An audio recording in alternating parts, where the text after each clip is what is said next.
మరి ఈ గవర్నరు, ముఖ్యమంత్రి మరియు మంత్రిమండలి అనేటువంటి ఈ స్ట్రక్చర్ అనేటువంటిది రాష్ట్రాల యొక్క పరిపాలన చూస్తూ ఉండేది.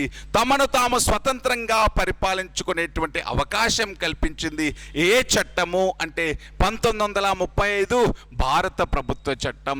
ప్రావిన్షియల్ అటానమీ అనేటువంటిది ఏ చట్టం కల్పించింది, ఏ చట్టం ప్రొవైడ్ చేసింది అంటే ఏం చెప్పాలి? 1935 ఇండియన్ గవర్నమెంట్ యాక్ట్. అర్థమైందా లేదా? మొత్తం ఎన్ని రాష్ట్రాలు ఉన్నాయి? 11 రాష్ట్రాలు. 11 రాష్ట్రాల్లో ఎన్ని రాష్ట్రాల్లో కాంగ్రెస్ ప్రభుత్వాలు ఏర్పడ్డాయి?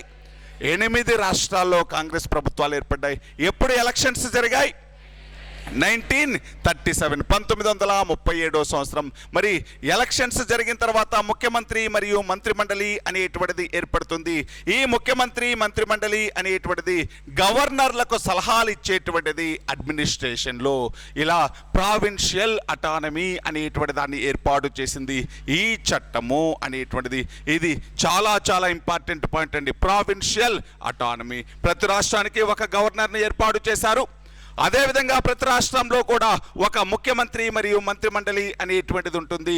ఈ గవర్నర్, ముఖ్యమంత్రి, మంత్రిమండలి అడ్మినిస్ట్రేషన్ అనేటువంటిది చూస్తూ ఉండేటువంటి వాళ్ళు. అది ప్రావిన్షియల్ అటానమీ అంటే. నెక్స్ట్, ఈ చట్టం అనేటువంటిది భారతదేశంలో మానిటరీ సిస్టమ్ కోసం, ఆర్థిక పరమైనటువంటి కార్యక్రమాల నిర్వహణ కోసం ఒక సెంట్రల్ బ్యాంక్ని ఏర్పాటు చేయడం జరిగింది.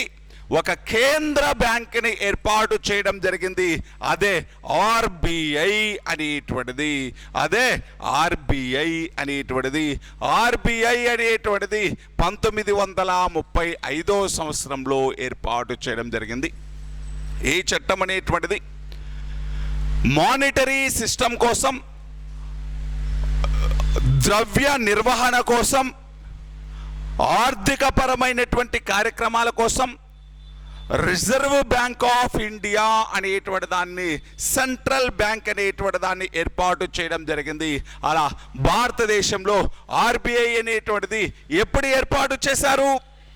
1935. యాక్చువల్గా ఆర్బిఐ అనేటువంటి దాన్ని 1926 సంవత్సరంలో ఏర్పాటు చేసినటువంటి రాయల్ కమిషన్ అనేటువంటిది రికమెండ్ చేసింది. 1926లో చేసినటువంటి రాయల్ కమిషన్. ఆ రాయల్ కమిషన్నే హిల్టన్ యంగ్ కమిషన్ అని కూడా పిలుస్తాం. ఒక్కసారి మళ్ళీ చూడండి. భారతదేశానికి ఒక కేంద్ర బ్యాంకు ఉండాలి అని ఎవరు రికమెండ్ చేశారు, ఎవరు రిపోర్టు చేశారు అంటే 1926 సంవత్సరంలోని రాయల్ కమిషన్ అనేటువంటిది. ఈ రాయల్ కమిషన్ అనేటువంటి దానికి హెడ్ ఎవరు అంటే హిల్టన్ యంగ్ అనేటువంటి వ్యక్తి. Hilton young. ఈ హిల్టన్ యంగ్ కమిషన్, లేకపోతే దాన్ని రాయల్ కమిషన్ అని పిలుస్తాం. భారతదేశంలో రిజర్వ్ బ్యాంక్ అనేటువంటిది ఎవరి యొక్క రిపోర్ట్స్ మేరకు ఏర్పడింది అంటే ఏం చెప్పాలి? Hilton Young report or royal commission report. అంటే ఆ రాయల్ కమిషన్ అనేటువంటి దానికి, రాయల్ కమిషన్ 1926లోనే కాదు. రాయల్ కమిషన్ అంటే ఎవరు ఏర్పాటు చేసిందని? బ్రిటన్ రాణి లేకపోతే రాజు ఏర్పాటు చేసింది. ప్రతిదీ కూడా ఏ కమిషనే?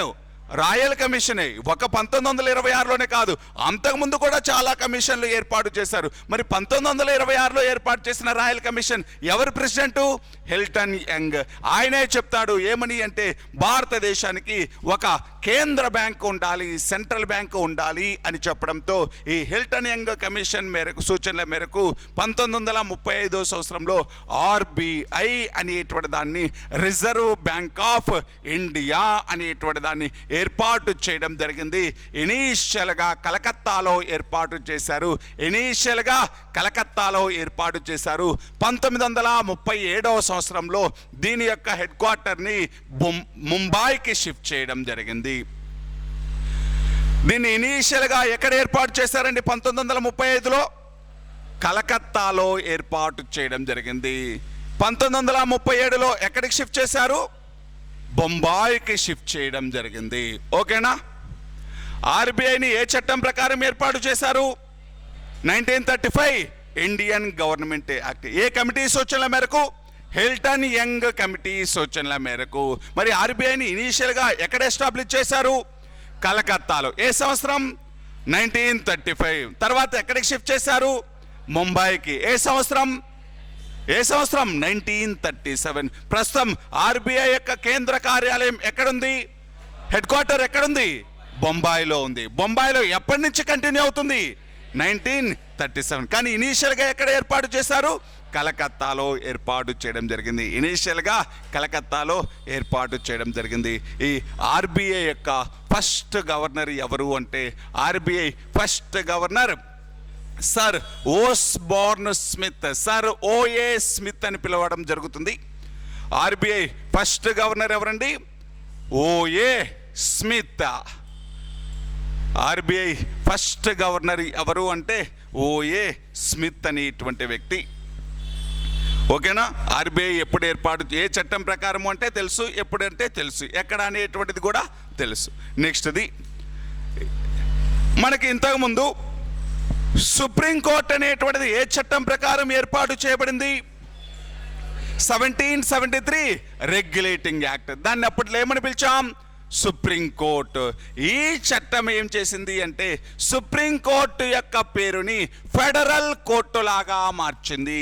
సుప్రీంకోర్టు యొక్క పేరుని ఎలా మార్చిందండి? ఫెడరల్ కోర్టు లాగా మార్చింది. సుప్రీంకోర్టు యొక్క పేరుని ఫెడరల్ కోర్టు లాగా మార్చింది. ఫెడరల్ కోర్టు లాగా మార్చినప్పుడు దీనిలో మొత్తం ఎంతమంది జడ్జెస్ ఉన్నారు అంటే మొత్తం టోటల్ 7 మెంబర్స్ జడ్జెస్ ఉన్నారు. ఒక చీఫ్ జస్టిస్, రిమైనింగ్ 6 మెంబర్స్ అనేటువంటి వాళ్ళు జడ్జెస్. సుప్రీంకోర్టు యొక్క పేరుని, సుప్రీంకోర్టు యొక్క నేముని ఫెడరల్ కోర్టు లాగా మార్చింది. ఫెడరల్ కోర్టులో మొత్తం ఎంతమంది జడ్జెస్ ఉన్నారు అంటే ఒక చీఫ్ జస్టిస్, రిమైనింగ్ 6 మెంబర్స్ అనేటువంటి వాళ్ళు జడ్జెస్. ఏంటి డిఫరెన్స్ ఏంటి సుప్రీంకోర్టుకి ఫెడరల్ కోర్టుకి? ఏంటండి? సుప్రీంకోర్టు 1+ జడ్జిల పరంగా కాదు, దాని పవర్ పరంగా డిఫరెన్స్. అర్థమవుతుందా? సుప్రీం అంటే దానికంటే ఇంకా ఎవరు పెద్దోళ్ళు లేరు. అర్థమవుతుందా నేను చెప్పేది? సుప్రీం అంటే ఇంకా ఫైనల్ కోర్టు ఎవరు? అదే కోర్టు. ఏదైతే ఫైనల్ కోర్టు ఉంటుందో దాన్ని ఏమని పిలిచాం? సుప్రీంకోర్టు అన్నాం. ఇప్పుడు ఈ 1935 యాక్ట్ ప్రకారం ఏర్పాటు చేసినటువంటి ఈ కోర్టు అనేటువంటిది ఫైనల్ కోర్టు కాదు. ఇక్కడ ఏదైనా అంటే ఇక్కడ ఈ కోర్టులో ఏదైనా సమస్య అనేటువంటిది పరిష్కారం అవ్వకపోతే, నువ్వు సాటిస్ఫై అవ్వకపోతే నువ్వు ఎక్కడికి అంటే అప్పీల్ చేసుకోవచ్చు అంటే బ్రిటిష్ కౌన్సిల్కి, బ్రిటిష్ ప్రివీ కౌన్సిల్కి, అక్కడ ఒక కోర్టు ఉంటుంది, అక్కడికి అప్పీల్ చేసుకోవచ్చు. అంటే ఇదేమి ఫైనల్ కోర్టు కాదు. సుప్రీం ఇది కాదు. దీనికంటే పైన ఎక్కడ కోర్టు ఉంది? బ్రిటన్లో కోర్టు ఉంది. బ్రిటన్లో ప్రివీ కౌన్సిల్ అనేటువంటిది ఉండేది, అక్కడికి అప్పీల్ చేసుకోవాలి. అంటే ఇది సుప్రీం కాదు, ఇదే హయ్యెస్ట్ అథారిటీ కాదు. కాబట్టి దీన్ని ఎలా మార్చారు? పేరు ఫెడరల్ కోర్టు లాగా మార్చడం జరిగింది. ఎలా మార్చారండి? Federal court. అర్థమవుతుందా నేను చెప్పేది? భారతదేశంలో సుప్రీంకోర్టు యొక్క పేరుని ఎలా మార్చారు? ఫెడరల్ కోర్టు లాగా మార్చారు. ఫెడరల్ కోర్టు లాగా మార్చారు. మొత్తం ఎంతమంది జడ్జెస్ ఉన్నారు? 7 మెంబర్స్ అనేటువంటి వాళ్ళు ఉన్నారు. ఈ ఫెడరల్ కోర్టు యొక్క first chief justice Morris Jeeyar. Morris Jeeyar.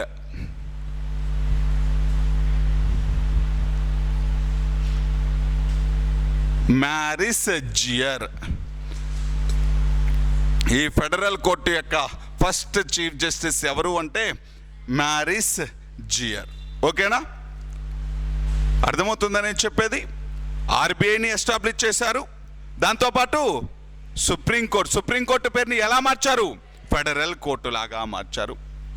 నెక్స్ట్ది ఇంకా ఈ యాక్ట్ ప్రకారం భారతదేశంలో ప్రభుత్వ ఉద్యోగాల నిర్వహణ కోసం, ప్రభుత్వ ఉద్యోగాలకి ఎగ్జామ్స్ కండక్ట్ చేయడం కోసం, మెయింటెనెన్స్ చేయడం కోసం ఒక కమిషన్ని ఏర్పాటు చేశారు. దాని పేరే పబ్లిక్ సర్వీస్ కమిషన్. దాని పేరేంటండి?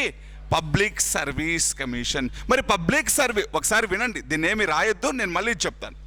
పబ్లిక్ సర్వీస్ కమిషన్స్ అనేటువంటివి ఎందుకోసం ఏర్పాటు చేశారు అంటే, ఈ సివిల్ సర్వీస్ ఎగ్జామ్స్ అనేటువంటివి కండక్ట్ చేయడం కోసం పబ్లిక్ సర్వీస్ కమిషన్ అనేటువంటిది ఏర్పాటు చేయండి అని లీ కమిషన్ అనేటువంటిది రికమెండ్ చేస్తే, లీ కమిషన్ యొక్క సూచనల మేరకు 1926వ సంవత్సరంలో మొట్టమొదటిసారిగా పబ్లిక్ సర్వీస్ కమిషన్ను ఏర్పాటు చేయడం జరిగింది.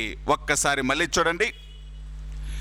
1924వ సంవత్సరంలో ఏర్పాటు చేసినటువంటి లీ కమిషన్ అనేటువంటిది 1924లో ఏర్పాటు చేసినటువంటి లీ కమిషన్ అనేటువంటిది గవర్నమెంట్ జాబ్స్కి ఎగ్జామ్స్ కండక్ట్ చేయడం కోసం, ఈ సివిల్ సర్వీసెస్ ఎగ్జామ్స్ అనేటువంటివి కండక్ట్ చేయడం కోసం ఒక సపరేట్ బాడీ ఉండాలి.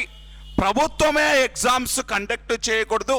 దానికోసం ఒక ప్రత్యేకమైనటువంటి ఆర్గనైజేషన్ ఉండాలి, ప్రత్యేకమైనటువంటి బాడీ ఉండాలి. పబ్లిక్ సర్వీస్ కమిషన్ అనేటువంటిది ఏర్పాటు చేయండి అని చెబితే, ఈ లీ కమిషన్ ఇచ్చినటువంటి రికమెండేషన్స్ను బేస్ చేసుకుని భారతదేశంలో మొదటిసారిగా పబ్లిక్ సర్వీస్ కమిషన్ పిఎస్సి అనేటువంటి దాన్ని ఏర్పాటు చేసిన సంవత్సరం 1926. పబ్లిక్ సర్వీస్ కమిషన్లను భారతదేశంలో ఏ సంవత్సరం ఏర్పాటు చేశారండి? 1926. ఎవరిచ్చినటువంటి రిపోర్టు మేరకు? లీ కమిషన్. లీ కమిషన్ ఎప్పుడు ఏర్పాటు చేయడం జరిగింది? 1924. ఈ లీ కమిషన్ యొక్క రికమెండేషన్స్ మేరకు, లీ కమిషన్ యొక్క రిపోర్టు మేరకు పబ్లిక్ సర్వీస్ కమిషన్ అనేటువంటి దాన్ని 1926వ సంవత్సరంలో ఏర్పాటు చేయడం జరిగింది. ఇంతవరకు ఓకేనా? పబ్లిక్ సర్వీస్ కమిషన్ ఏర్పాటు చేశారా? ఇప్పుడు ఈ పబ్లిక్ సర్వీస్ కమిషన్ అనేటువంటి పేరుని, ఈ పబ్లిక్ సర్వీస్ కమిషన్ అనేటువంటి పేరుని 1935 భారత ప్రభుత్వ చట్టం ఫెడరల్ పబ్లిక్ సర్వీస్ కమిషన్ లాగా మార్చింది. అంటే పబ్లిక్ సర్వీస్ కమిషన్ అనేటువంటి నేమ్ని ఫెడరల్ పబ్లిక్ సర్వీస్ కమిషన్ లాగా మార్చింది. ఫెడరల్ పబ్లిక్ సర్వీస్ కమిషన్ లాగా మార్చింది. పబ్లిక్ సర్వీస్ కమిషన్ అనేటువంటి పేరుని ఫెడరల్ పబ్లిక్ సర్వీస్ కమిషన్ లాగా మార్చింది.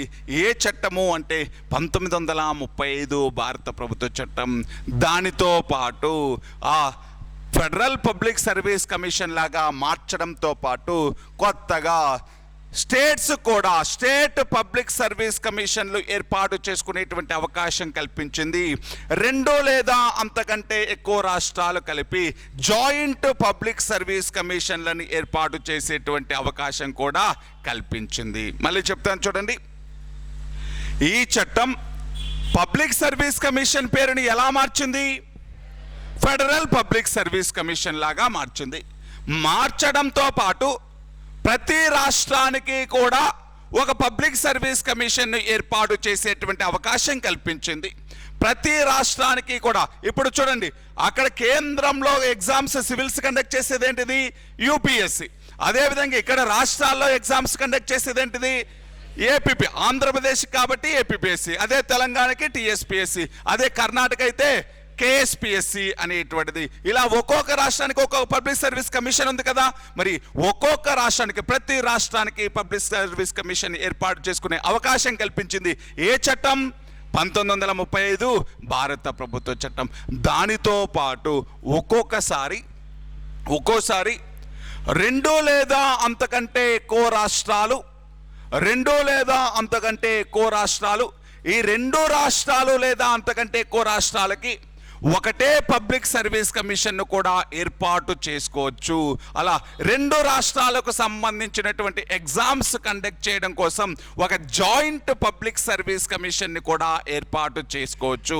అలా జాయింట్ పబ్లిక్ సర్వీస్ కమిషన్ ఏర్పాటు చేసేటువంటి అవకాశము రాష్ట్ర పబ్లిక్ సర్వీసులను ఏర్పాటు చేసేటువంటి అవకాశం కల్పించింది. ఏ చట్టము అంటే 1935 భారత ప్రభుత్వ చట్టము అనేటువంటిది. ఈ చట్టం పబ్లిక్ సర్వీస్ కమిషన్లను ఎలా మార్చిందని, పేరు ఎలా మార్చింది? Federal public service commission. మొట్టమొదటిసారిగా భారతదేశంలో పబ్లిక్ సర్వీస్ కమిషన్ ఏ సంవత్సరం ఏర్పడింది? పబ్లిక్ సర్వీస్ కమిషన్ మొదటిసారి ఏ సంవత్సరం? 1926. ఏ కమిషన్ యొక్క రికమెండేషన్ మేరకు?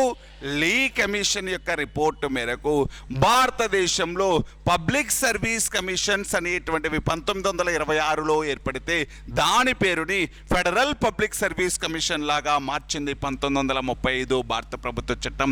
దానితో పాటు ప్రతి రాష్ట్రానికి ఒక పబ్లిక్ సర్వీస్ కమిషన్ ఏర్పాటు చేసుకునే అవకాశం, ఒకవేళ అవకాశం లేకపోతే 2 లేదా అంతకంటే ఎక్కువ రాష్ట్రాలకి జాయింట్ పబ్లిక్ సర్వీస్ కమిషన్ ఏర్పాటు చేసుకునేటువంటి అవకాశం కల్పించింది ఈ చట్టమే.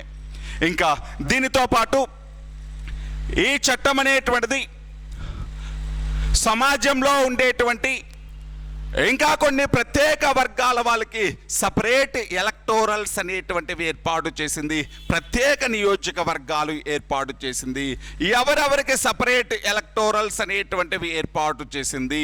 ఉమెన్స్కి ప్రత్యేక నియోజకవర్గాలు ఏర్పాటు చేసింది.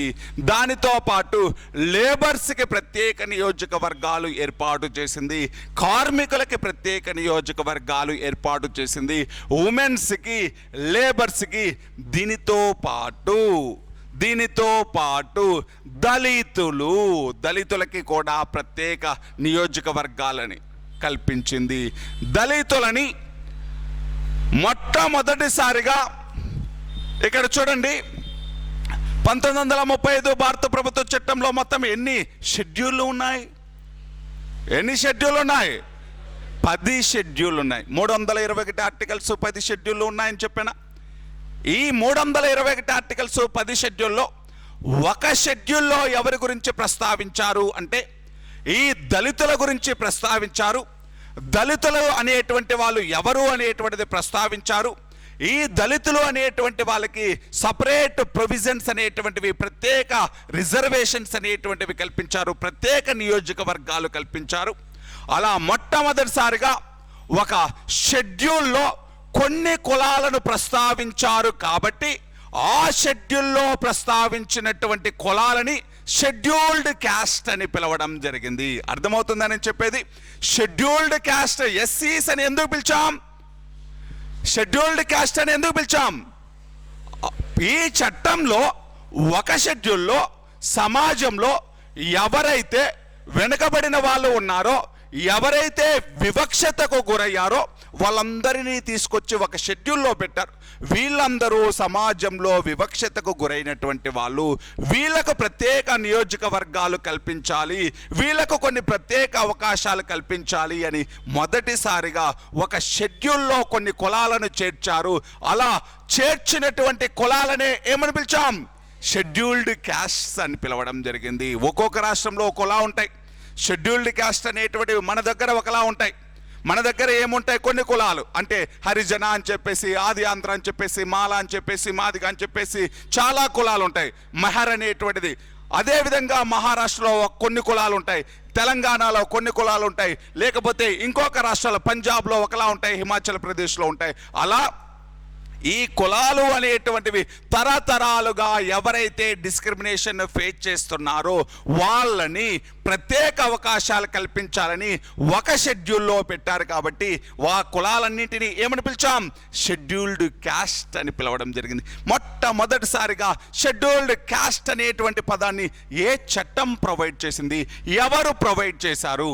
1935 ఇండియన్ గవర్నమెంట్ యాక్ట్. ఎగ్జామ్లో ఎప్పుడైనా అడగడానికి అవకాశం ఉంటుంది. మొదటిసారిగా షెడ్యూల్డ్ క్యాస్ట్ అనేటువంటి పదం ఎవరు ఉపయోగించారు? 1935 ఇండియన్ గవర్నమెంట్ యాక్ట్, 1935 భారత ప్రభుత్వ చట్టం. ఓకేనా? అర్థమైందా లేదా? ఆ టర్మ్ ఎందుకు వచ్చింది అంటే, షెడ్యూల్డ్ క్యాస్ట్ అనేటువంటి టర్మ్ ఎందుకు వచ్చింది? షెడ్యూల్లో ఉన్న కులాలు కాబట్టి షెడ్యూల్ క్యాస్ట్ అని పిలిచాం. ఏ షెడ్యూల్లో ఉన్న కులాలు?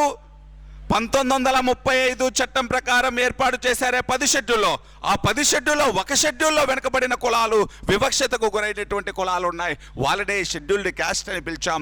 ఆ షెడ్యూల్డ్ క్యాస్టుల వాళ్ళకి, అదేవిధంగా కార్మికులకి, అదేవిధంగా మహిళలకి ప్రత్యేక నియోజకవర్గాలు ఏర్పాటు చేసింది. Separate constituencies provided to women's, labours and scheduled caste. ఇలా మహిళలకి, కార్మికులకి, షెడ్యూల్డ్ కులాలకి ప్రత్యేక నియోజకవర్గాలు కల్పించినటువంటి చట్టం 1935 భారత ప్రభుత్వ చట్టం. ఇప్పుడు 1909 చట్టం ప్రకారం ఎవరికి ప్రత్యేక నియోజకవర్గాలు? ముస్లింలకి, దానితో పాటు జమీందారులకి, యూనివర్సిటీ ప్రతినిధి. 1919 చట్టం ప్రకారం సిక్కులకి, ఆంగ్లో ఇండియన్లకి, యూరోపియన్లకి, దానితో పాటు క్రిస్టియన్స్కి. నెక్స్ట్ 1935 చట్టం ప్రకారం ఉమెన్స్కి, లేబర్స్కి, షెడ్యూల్డ్ కులాల వాళ్ళకి, ఉమెన్స్కి, లేబర్స్కి, షెడ్యూల్డ్ కులాల వాళ్ళకి కొన్ని ప్రత్యేక అవకాశాలు ప్రత్యేక అవకాశాలు కాదు, సపరేట్ ఎలక్టోరల్స్ ప్రత్యేక నియోజకవర్గాలను ఏర్పాటు చేసింది. సపరేట్ ఎలక్టోరల్స్, ప్రత్యేక నియోజకవర్గాలు అనేటువంటిది ఏర్పాటు చేసింది. ఏ చట్టము అంటే 1935 భారత ప్రభుత్వ చట్టం. 1935 భారత ప్రభుత్వ చట్టం. ఇది ఈ చట్టానికి సంబంధించినటువంటి కొన్ని ఇంపార్టెంట్ ఫీచర్స్ అండి, కొన్ని ఇంపార్టెంట్ ఆబ్జెక్టివ్స్ ఏంటి, దీంట్లో ఉండేటువంటి ప్రధానమైనటువంటి పాయింట్లు ఏంటి అనేటువంటిది నేర్చుకున్నాం. ఎవరెవరికి రిజర్వేషన్స్ అనేటువంటి, ఎవరెవరికి ప్రత్యేక నియోజకవర్గాలు ఏర్పాటు చేశారు, అడ్మినిస్ట్రేషన్ అనేటువంటిది ఎలా ఉంది, భారతదేశాన్ని ఎలా పిలిచారు వీళ్ళు, భారతదేశంలో ఉండేటువంటి అధికారాల్ని ఎలా డివైడ్ చేశారు అనేటువంటిది, రాష్ట్రాలలో అధికారం ఎలా ఉంది, కేంద్రంలో పరిపాలన ఎలా ఉంది, ఆర్బీఐని ఎప్పుడు ఏర్పాటు చేశారు, సుప్రీంకోర్టుని ఏమని పిలిచారు, పబ్లిక్ సర్వీస్ కమిషన్ ఏమని పిలిచారు, రాష్ట్రాల యొక్క పరిపాలన ఎలా ఉంది, వీటన్నిటి గురించి మనం నేర్చుకున్నాం. అంటే భారతదేశంలో ఒక పూర్తి స్థాయిలో ప్రభుత్వాలను ఏర్పాటు చేయడానికి అవకాశం కల్పించే విధంగా 1935 భారత ప్రభుత్వ చట్టాన్ని చేసినప్పటికీ ఈ చట్టాన్ని మెజారిటీ ఇండియన్స్ అనేటువంటి వాళ్ళు అపోజ్ చేయడం జరిగింది.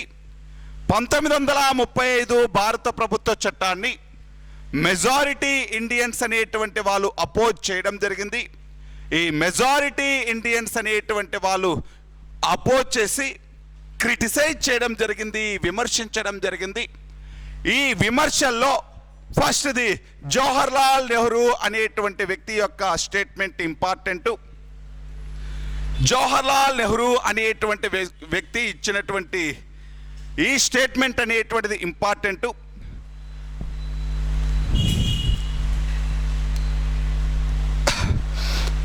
బలమైన బ్రేకులు గల ఇంజను లేని వ్యవస్థ, strong breaks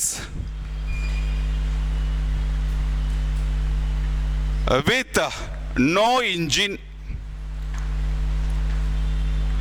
strong brakes but అండి, విత్ కాదు, బట్ నో ఇంజిన్.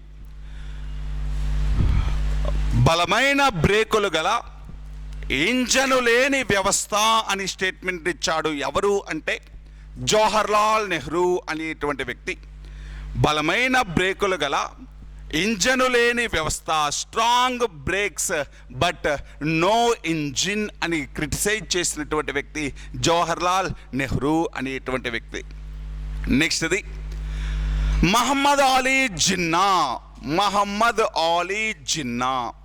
ఈయన కూడా ఒక స్టేట్మెంట్ ఇచ్చాడు ఈ చట్టానికి సంబంధించి. ఈయన కూడా ఏమని చెప్పాడు అంటే, ఈ చట్టం అనేటువంటిది చెడ్డది, దానితో పాటు కంప్లీట్లీ రాటన్ అంటే పూర్తిగా నాశనమైపోయినటువంటిది, completely rotten, bad and unacceptable, అంగీకారం కానిది అని చెప్పడం జరిగింది. మళ్ళీ చెప్తాను చూడండి, completely rotten, completely rotten, bad and unacceptable. Unacceptable పూర్తిగా నాశనమైనది, చెడ్డది, అంగీకారయోగ్యం కానిది. పూర్తిగా నాశనమైనది, చెడ్డది, అంగీకారయోగ్యం కానిది అని కంప్లీట్లీ రాటన్, బ్యాడ్, అన్యాక్సెప్టబుల్ అని ఏ చట్టం గురించి స్టేట్మెంట్ ఇచ్చాడు అంటే 1935 భారత ప్రభుత్వ చట్టాన్ని గురించి. 1935 భారత ప్రభుత్వ చట్టం. ఈ రెండు స్టేట్మెంట్లు చాలాసార్లు అడిగినటువంటిదండి. దీనిలో జవహర్లాల్ నెహ్రూ స్టేట్మెంట్ చాలాసార్లు అడిగినటువంటిది. బలమైన బ్రేకులు గల ఇంజను లేని వ్యవస్థ అని ఏ చట్టాన్ని ఆయన విమర్శించాడు అంటే 1935 భారత ప్రభుత్వ చట్టాన్ని విమర్శించడం జరిగింది. ఓకేనా? అర్థమైందా లేదా? 1935 భారత ప్రభుత్వ చట్టం ఇంతే. అర్థమైందా లేదా? ఓకేనా? చెప్తారు ఒకసారి దాంట్లో ఏమేమి ఉన్నాయో? మొత్తం ఎన్ని ఆర్టికల్స్ ఉన్నాయి? ఎన్ని షెడ్యూల్ ఉన్నాయి? 10. ఎలా పిలిచింది భారతదేశాన్ని? అఖిల భారత సమాఖ్య అని పిలిచింది. మొత్తం అధికారాలు ఎన్ని కేటగిరీలుగా డివైడ్ చేసింది? 3. కేంద్ర జాబితాలో ఎన్ని అంశాలు? 59. రాష్ట్ర జాబితాలో 54. ఉమ్మడి జాబితాలో 30. రెసిడ్యూరీ పవర్ అంటే ఏంటి? ఏ జాబితాలో లేనటువంటి అంశాన్ని రెసిడ్యూరీ పవర్, అవశిష్ట జాబితా. అవశిష్ట జాబితాపై ఎవరికి అధికారం కల్పించింది? గవర్నర్ జనరల్కి. ఆర్బీఐని ఎప్పుడు ఏర్పాటు చేశారు? 1935. మొదట ఎక్కడ ఏర్పాటు చేశారు? మొదట ఏర్పాటు చేసినప్పుడు ఆర్బీఐ యొక్క లోగోలో ఆలివ్ చెట్టు, సింహం ఉండేది. ఆలివ్ చెట్టు, లయన్ ఉండేది. కానీ తర్వాత కాలంలో లయన్ ప్లేస్లో టైగర్ వచ్చింది. ప్రస్తుతం ఆర్బీఐ లోగోలో ఎవరుంటారు? టైగర్ ఉంటుంది. అంటే భారతదేశ జాతీయ జంతువు అయినటువంటి టైగర్ను తీసుకొచ్చారు. ఇనీషియల్గా ఉండేటువంటి ఎంబ్లంలో లయన్ ఉండేది.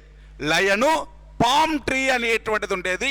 ఆ లయను, పామ్ ట్రీ ప్లేస్లో, లయన్ ప్లేస్లో ఏం తీసుకొచ్చారు? టైగర్ను తీసుకురావడం జరిగింది. నేను అర్థమవుతుందా? ఆర్బీఐకి ఒక లోగో ఉంటుంది కదమ్మా, ఆర్బీఐకి ఒక ముద్ర ఉంటుందా? ఆ ముద్రలో ప్రస్తుతం ఏ ఎనిమల్ ఉంటుంది? టైగర్. ఏ చెట్టు ఉంటుంది? Palm tree. ఏ చెట్టు ఉంటే పామ్ ట్రీ ఇలా ఉంటుంది, పామ్ ట్రీ అనేటువంటిది. మరి ఇనీషియల్గా టైగర్ ప్లేస్లో ఏ ఎనిమల్ ఉండేది? లయన్ ఉండేది, సింహం ఉండేది. సింహం ప్లేస్లో ప్రెసెంట్ ఏముంది? టైగర్ అనేటువంటిది ఉండేది. ఫస్ట్ ఆర్బీఐ గవర్నర్ ఎవరు? OA Smith. ఫస్ట్ ఆర్బీఐకి మొదటి ఇండియన్ గవర్నర్ సిడి దేశ్ముఖ్. ఆర్బీఐకి ఫస్ట్ ఇండియన్ గవర్నర్ ఎవరండి? సిడి దేశ్ముఖ్. ఓకేనా? అర్థమవుతుందా లేదా? ఆర్బీఐకి మొదటి గవర్నర్ ఎవరు? OA Smith. మొదటి ఇండియన్ గవర్నర్ ఎవరు? సిడి దేశ్ముఖ్. సిడి దేశ్ముఖ్ దుర్గాబాయి దేశ్ముఖ్ యొక్క హస్బెండ్. సిడి దేశ్ముఖ్ అంటే దుర్గాబాయి దేశ్ముఖ్ యొక్క హస్బెండ్. యాక్చువల్గా ఆవిడ పేరు దుర్గాబాయి. ఆవిడ పేరు దుర్గాబాయి. విజయవాడ అంటే ఏపీకి సంబంధించిన ఆవిడ, విజయవాడకు దగ్గరలోనే ఉండేటువంటి ఆవిడ దుర్గాబాయి. సిడి దేశ్ముఖ్ను పెళ్లి చేసుకున్న తర్వాత దుర్గాబాయి దేశ్ముఖ్ లాగా మారింది. ఓకేనా? సిడి దేశ్ముఖ్ స్పెషాలిటీ ఏంటండి? ఏమని చెప్పాను? ఆర్బీఐకి ఫస్ట్ ఇండియన్ గవర్నర్ లాగా పనిచేసినటువంటి వ్యక్తి. ఈ చట్టం సుప్రీంకోర్టు యొక్క పేరుని ఎలా మార్చింది? Federal court. ఫెడరల్ కోర్టులో మొత్తం ఎంతమంది జడ్జెస్ ఉన్నారు? 7. 1+6. ఫస్ట్ చీఫ్ జస్టిస్ ఎవరు? మ్యారిస్ జియర్. మ్యారిస్ జియర్ అనేటువంటి వ్యక్తి. అదేవిధంగా ఈ చట్టం పబ్లిక్ సర్వీస్ కమిషన్ ఏమని పిలిచింది? పబ్లిక్ సర్వీస్ కమిషన్ పేరుని ఎలా మార్చింది? ఫెడరల్ పబ్లిక్ సర్వీస్ కమిషన్ లాగా మార్చింది. మరి ఈ చట్టం అనేటువంటిది రాష్ట్రాలలో స్టేట్ పబ్లిక్ సర్వీస్ కమిషన్లను ఏర్పాటు చేసే విధంగా 2 లేదా అంతకంటే ఎక్కువ రాష్ట్రాలకి జాయింట్ పబ్లిక్ సర్వీస్ కమిషన్లను ఏర్పాటు చేసేటువంటి అవకాశాన్ని కూడా కల్పించింది. ఫస్ట్ టైం పబ్లిక్ సర్వీస్ కమిషన్లను ఎప్పుడు ఏర్పాటు చేశారు? 1926. 1926లో ఎవరి రికమెండేషన్ మేరకు? లీ కమిషన్ ఎప్పుడు ఏర్పాటు చేశారు? 1926వ సంవత్సరంలో పబ్లిక్ సర్వీస్ కమిషన్ ఏర్పాటు చేస్తే పబ్లిక్ సర్వీస్ కమిషన్ మొదటి అధ్యక్షుడు సర్ రాస్ బార్కర్. ఆయన పేరేంటండి? Sir Ross Barker. ఎప్పుడైనా ఎగ్జామ్లో అడిగాడు అనుకోండి, first public service commission chairman ఎవరు అంటాడు. First public service commission chairman ఎవరు? Sir Ross Barker. Sir Ross Barker. ఓకేనా? 1926లో ఏర్పాటు చేశారు చూడండి పబ్లిక్ సర్వీస్ కమిషన్. దాని చైర్మన్ ఈయన సర్ రాస్ బార్కర్ అనేటువంటి వ్యక్తి. అదేవిధంగా 1935 చట్టం కేంద్రంలో ఎటువంటి సిస్టమ్ని ఇంట్రడ్యూస్ చేసింది? ద్వంద్వ ప్రభుత్వం. రాష్ట్రాలలో ఏ సిస్టమ్ని ఇంట్రడ్యూస్ చేసింది? ద్విసభా విధానం. మొత్తం ఎన్ని రాష్ట్రాల్లో ద్విసభా విధానం?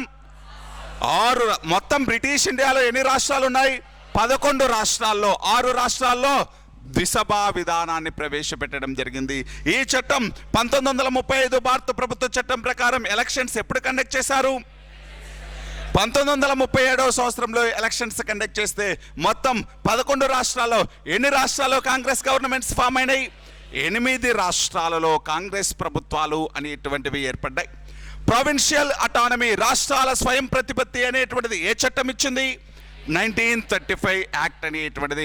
రాష్ట్రాల స్వయం ప్రతిపత్తి అంటే రాష్ట్రాలలో ఉండేటువంటి ప్రభుత్వాలు గవర్నర్కి సలహాలు ఇస్తూ, గవర్నర్ అనేటువంటి వ్యక్తికి సలహాలు ఇస్తూ, గవర్నర్ అనేటువంటి వ్యక్తి ముఖ్యమంత్రి మరియు మంత్రిమండలి యొక్క సలహాల ప్రకారం రాష్ట్రాలను పరిపాలిస్తూ ఉంటారు. ఇలా రాష్ట్రాలు స్వతంత్రంగా ఉండేటివి, రాష్ట్రాలు స్వతంత్రంగా పరిపాలిస్తూ ఉండేటివి ఈ చట్టం ప్రకారం.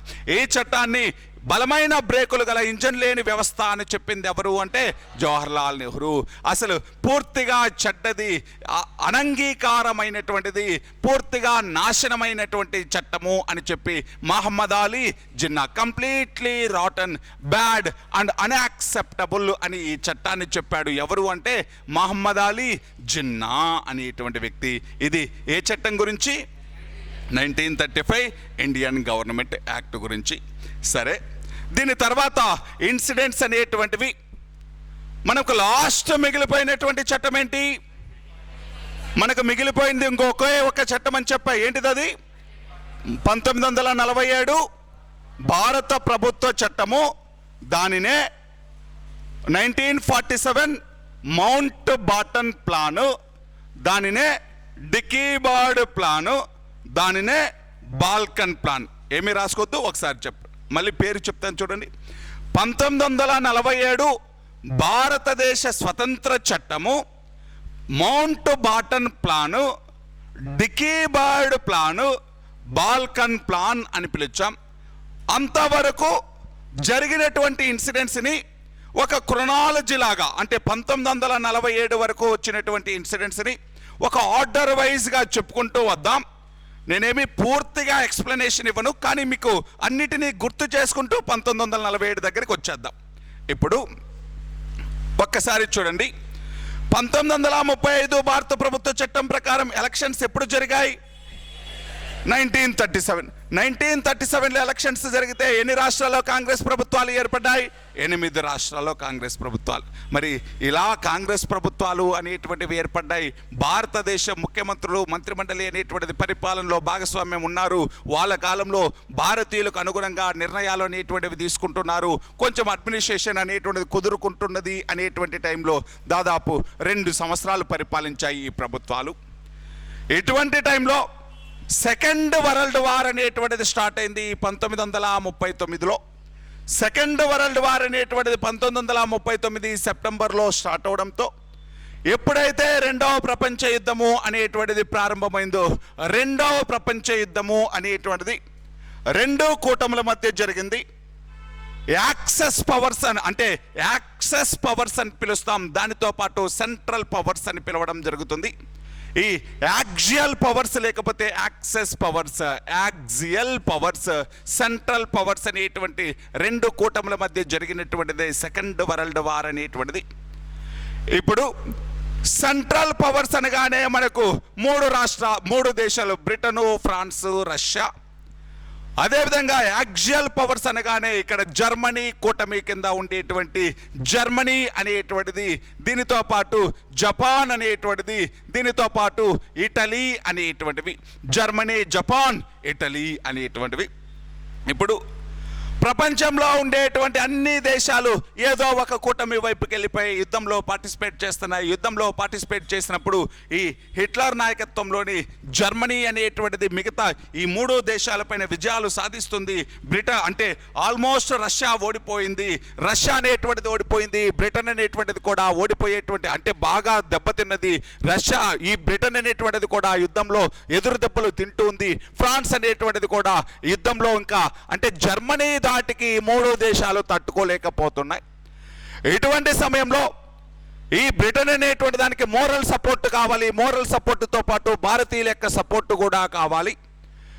దీనికని అప్పటి బ్రిటిష్ గవర్నర్ జనరల్గా ఉండేటువంటి లార్డ్ లిన్లిత్గో అనేటువంటి వ్యక్తి, లార్డ్ లిన్లిత్గో అనేటువంటి వ్యక్తి, ఈ లార్డ్ లిన్లిత్గో అనేటువంటి వ్యక్తి ఒక స్టేట్మెంట్ ఇచ్చాడు.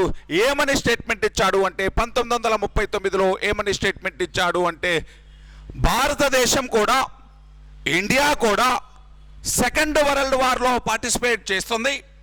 ఇండియా కూడా బ్రిటిష్ వాళ్ళ తరపున సెకండ్ వరల్డ్ వార్లో పార్టిసిపేట్ చేస్తుంది. మా తరపున మాకు సపోర్ట్ చేస్తూ బ్రిటిష్ వాళ్ళ తరపున సెకండ్ వరల్డ్ వార్లో పార్టిసిపేట్ చేస్తుంది అని ఎవరు స్టేట్మెంట్ ఇచ్చారు? లార్డ్ లిన్లిత్గో అనేటువంటి వ్యక్తి. లార్డ్ లిన్లిత్గో ఈయన 1936 నుంచి 43 వరకు గవర్నర్ జనరల్గా ఉన్నటువంటి వ్యక్తి. 1936 నుంచి 43 వరకు ఎవరు గవర్నర్ జనరల్ అండి? Lord Linlithgow. ఈ లార్డ్ లిన్లిత్గో అనేటువంటి వ్యక్తి 1939వ సంవత్సరంలో 2వ ప్రపంచ యుద్ధం మొదలు కాగానే ఏమని స్టేట్మెంట్ ఇచ్చాడు అంటే భారతదేశం కూడా బ్రిటిష్ వాళ్ళ తరపున సెకండ్ వరల్డ్ వార్లో పార్టిసిపేట్ చేస్తుంది అని స్టేట్మెంట్ ఇవ్వగానే భారతదేశంలో ఉండేటువంటి కాంగ్రెస్ పార్టీ అనేటువంటిది వెంటనే రియాక్ట్ అయ్యింది. అసలు మా యొక్క అంటే కన్సర్న్ లేకుండా, మమ్మల్ని అడగకుండా, మాతో డిస్కస్ చేయకుండా మీరు యూనిలేటరల్గా ఏకపక్షంగా నిర్ణయం ఎలా తీసుకుంటారు? మాతో ఏమన్నా మీరు చర్చించారా? చర్చించకుండా మేము కూడా 2వ ప్రపంచ యుద్ధంలో పాల్గొంటామని ఎలా చెప్పారు? మేము మీ యొక్క డెసిషన్ని అంటే మేమేం మీకు వ్యతిరేకం కాదు, మీరు మాతో చర్చించాల్సింది, మీరు మాతో డిస్కస్ చేయాల్సింది, డిస్కస్ చేసి అప్పుడు మీరు నిర్ణయాన్ని ప్రకటించాలి. కానీ ఏకపక్షంగా మా సపోర్ట్ మీకు ఉంటుందని మీరు నిర్ణయం ప్రకటించారు, దీన్ని మేము అపోజ్ చేస్తున్నాం అని చెప్పేసి, దీన్ని ఖండిస్తున్నాం అని చెప్పేసి అప్పటి వరకు పరిపాలిస్తున్నారు. ఎన్ని రాష్ట్రాల్లో? 8 రాష్ట్రాలు. ఈ 8 రాష్ట్రాల్లోని కాంగ్రెస్ ప్రభుత్వాలన్నీ కూడా రిజైన్ చేయడం జరిగింది, రాజీనామా చేయడం జరిగింది. ఎందుకని?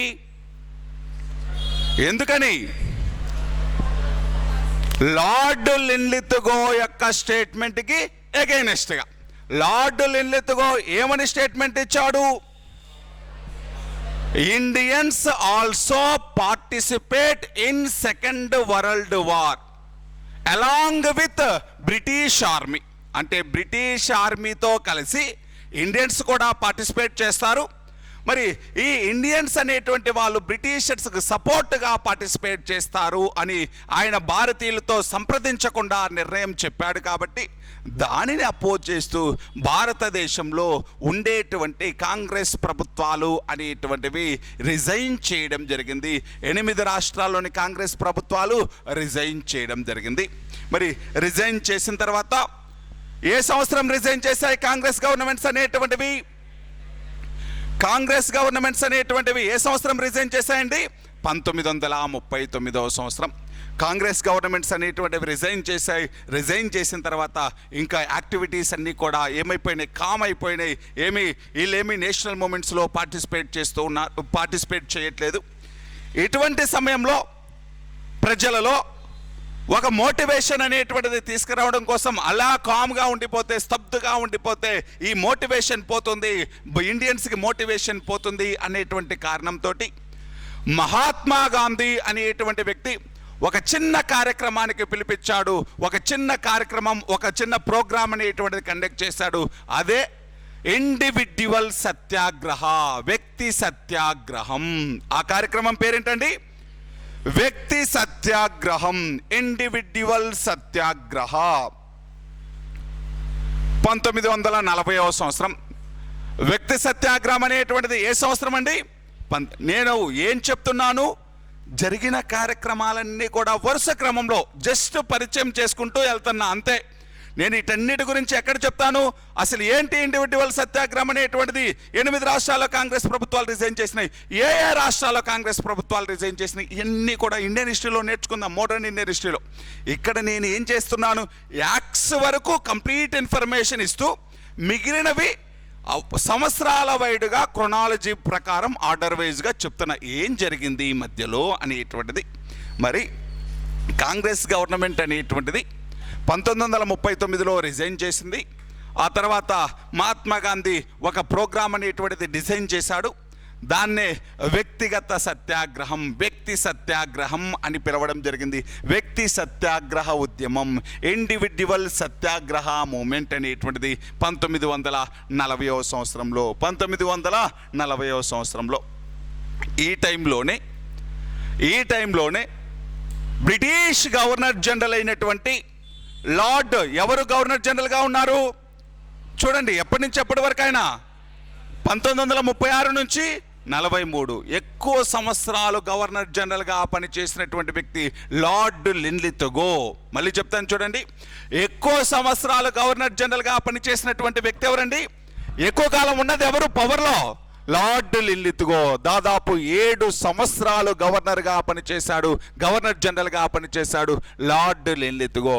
ఈ లార్డ్ లిన్లిత్గో అనేటువంటి వ్యక్తి 1940 ఆగస్టు 8వ తేదీన ఒక స్టేట్మెంట్ ఇచ్చాడు. జస్ట్ ఇవన్నీ కూడా రాసుకోండి బుక్స్లో, ఒకదానికొకటి రాసుకుంటూ రండి, మీకు ఒక ఐడియా వస్తుంది. 1940 ఆగస్టు 8వ తేదీన అప్పటి గవర్నర్ జనరల్ అయినటువంటి లార్డ్ లిన్లిత్గో ఒక స్టేట్మెంట్ ఇచ్చాడు. ఆ స్టేట్మెంట్ ఏంటి అంటే, భారతీయులకి ఆయన ఒక ఆఫర్ ఇచ్చాడు. భారతీయులకి ఏమని ఆఫర్ ఇచ్చాడు అంటే, ఒకవేళ ఇండియన్స్ అంటే మీరు 2వ ప్రపంచ యుద్ధంలో బ్రిటిష్ వాళ్ళ తరపున పాల్గొంటే 2వ ప్రపంచ యుద్ధం ముగిసిన తర్వాత భారతదేశానికి డొమినియన్ స్టేటస్ ఇస్తాం, స్వతంత్ర ప్రతిపత్తి ఇస్తాం అని ఆఫర్ ఇచ్చాడు. ఎవరు? Lord Linlithgow. మళ్ళీ చెప్తాను చూడండి, after completion of second world war we will provide dominion status to Indians if Indians participate in second world war. If Indians participate in second world war. 2వ ప్రపంచ యుద్ధంలో భారతీయులు బ్రిటిష్ వాళ్ళకి సపోర్టుగా పాల్గొంటే యుద్ధం ముగిసిన తర్వాత భారతీయులకి డొమినియన్ స్టేటస్ ఇస్తాం, స్వయం ప్రతిపత్తి ఇస్తాం అని ఆఫర్ ఇచ్చాడు. ఎవరు? Lord Linlithgow. ఈ ఆఫర్ని ఏ నెలలో ఇచ్చాడినా? ఆగస్టు నెలలో ఇచ్చాడు. అందుకే ఆగస్ట్ ఆఫర్ అని పిలవడం జరుగుతుంది. దాన్ని ఏమని పిలిచారండి? August offer. August offer. August ఆఫర్ని ఇచ్చినటువంటి గవర్నర్ జనరల్ ఎవరు అంటాడు అప్పుడప్పుడు ఎగ్జామ్లో. ఎవరు ఆగస్ట్ ఆఫర్ని ఇచ్చింది? లార్డ్. డేట్ ఇంపార్టెంట్ అండి. ఏ రోజున? 1940 ఆగస్టు 8ని. ఏమని ఆఫర్ ఇచ్చాడు? డొమినియన్ స్టేటస్ ఇస్తాం మీకు. ఎప్పుడు? 2వ ప్రపంచ యుద్ధం ముగిశాక, after completion of second world war. 2వ ప్రపంచ యుద్ధం ముగిసిన తర్వాత మీకు స్వయం ప్రతిపత్తి ఇస్తాం. దానితో పాటు ఇంకొక ఆఫర్ కూడా ఇచ్చాడు. ఏంటి అంటే, మీరు రాజ్యాంగాన్ని తయారు చేసుకోవడానికి ఒక రాజ్యాంగ పరిషత్తును ఏర్పాటు చేస్తాం. మీరు రాజ్యాంగాన్ని ఏర్పాటు చేసుకోవడానికి దేన్ని ఏర్పాటు చేస్తాం? కాన్స్టిట్యూయెంట్ అసెంబ్లీ, రాజ్యాంగ పరిషత్ అనేటువంటి దాన్ని ఏర్పాటు చేస్తాం అని చెప్పింది. కాన్స్టిట్యూయెంట్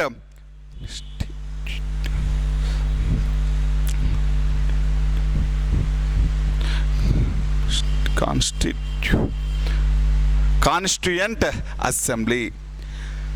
మొట్టమొదటిసారిగా భారతీయులకి రాజ్యాంగాన్ని తయారు చేసుకోవడానికి రాజ్యాంగ పరిషత్ అనేటువంటిది ఏర్పాటు చేస్తాము అని రాజ్యాంగ పరిషత్ అనేటువంటి దానికి సంబంధించి మొదటిసారిగా ప్రస్తావించింది ఎవరు అంటే ఆగస్టు ఆఫరే.